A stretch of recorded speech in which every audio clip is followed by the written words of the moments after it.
Hey everybody, I'm Norris. It is Friday, June 17th, already halfway through June. And have you ever stayed in an Airbnb location, whether it be a couch, a house, a castle, that and much more, as we cover the biggest headlines in real estate.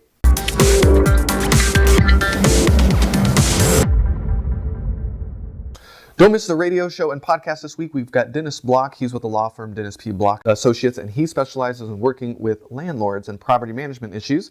Dennis is discussing property owners who convert single-family homes bought at trustee sales into duplexes, property management versus owning and operating it yourself, landlords and what to do with tenants who decide to open home businesses like childcare or a doghouse, and the easiest eviction process. Debt on commercial and multifamily properties increased in the first quarter of 2016 by 1.2%. New home purchase applications decreased by 6%. The National Association of Home Builders reported builder confidence rose 2 points this month to 60. CoreLogic reported 23.4% decrease in foreclosures, a new post-crisis low. And Wells Fargo recently did a survey that shows 93% of respondents polled said homeownership was still an achievement to be proud of. 86% said owning is a dream come true, and 74% believe now is still a great time to buy. Large funds and wealth managers are looking outside of the U.S. as deals get harder to find here stateside. The California State Teachers Retirement System is one of them, selling off domestic assets and looking for properties in Europe. Western Europe seems to be the direction of choice for most of these big major investment funds. The exchange rate, of course, has been a lot better than it has been over the last 7 or 8 years, so maybe that'll help them out too. It'll be interesting to follow this and see if it's something they decide to do long term. The National Association of Realtors recently did a study of the effects of student debt and the ability of those people that are non-owners and have debt to buying a new home.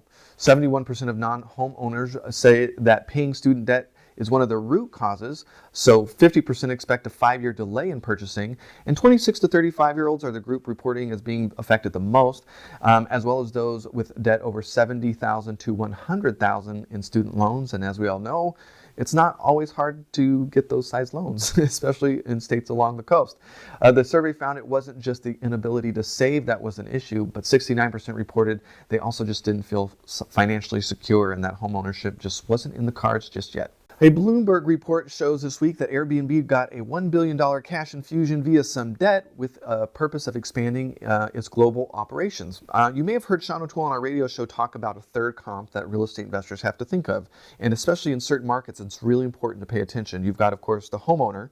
You've got investors who are going to rent it out. But then you've got Airbnb, which is a totally different model and a big deal in some markets, specifically in California, like Palm Springs, the beach communities, where instead of investing at month over month, you're renting it out sometimes daily or weekly. And the comps are typically a lot higher than if somebody was renting it out like an annual sort of lease situation. So if they're expanding into the, in Europe, where a lot is going on. I just came back from Venice, and I was talking to a local guy that said that the population in Venice has gone down to something like 50,000, and that all the locals were living on the outskirts of Venice because they couldn't afford to do it, because investors were spending a lot more money buying, knowing that they were going to rent it out on a daily and weekly basis, and were doing very well. So you don't have any local inhabitants. That's absolutely crazy. So affordability is dead. So curious to know, have you ever stayed in an Airbnb? I have, and it was a fantastic experience. It came with snacks and everything. And the guy was like, what can I do to get your 5-star grade?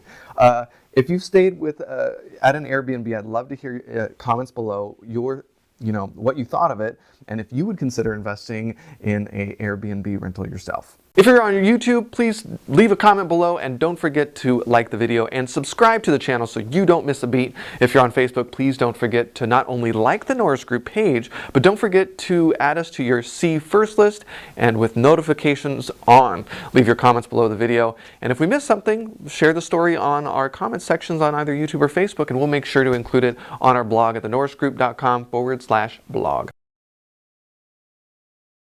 First, that's next week. We've got the North San Diego Real Estate Investors Club. They're having their birthday celebration. I think it's their 12th anniversary, and Bruce is going to be doing an interview, which is always well received, so not your typical talk that he's doing right now.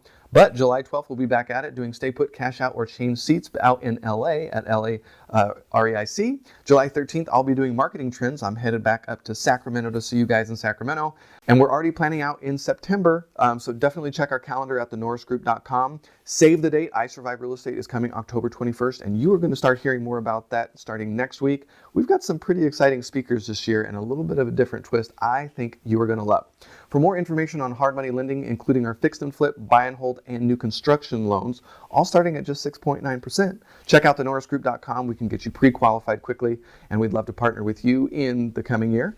And then if you're interested in passive investing with trust deeds, check out tngtrustdeeds.com. With that, have a fantastic weekend, and we'll see you next week.